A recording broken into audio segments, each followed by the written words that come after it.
2023 সালের হেনা আমি করছি 2025 সালের ডিসেম্বরে।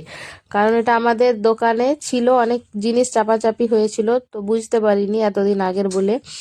নষ্ট না করে ভাবলাম মেখে ফেলি, আর মেখে ফেলতে চুল কিন্তু কোনো রকমভাবে ক্ষতি হয়নি আর চুল ওঠেও নি। আর আমার মেয়ের মাথাতেও করব হেনাটা। তো মেয়ে এখন কি করছে দেখো, মেয়ে কতগুলো পাকা লঙ্কার বীজ নিয়েছে, লঙ্কার গাছ লাগাচ্ছে মাটি দিয়ে টবে। আর অতিরিক্ত ঠান্ডা, তাই আমার মেয়ে তো একদমই রাজি হচ্ছে না হেনা করার জন্য। তাও জোর করে ধরে নিয়ে এসে চুলগুলো একটু কেমন হয়ে গেছে। 2 প্যাকেট ছিল, 5টা প্যাকেট ছিল, 3টা প্যাকেট করেছি আগে আগে, আর লাস্ট 2 প্যাকেট ছিল।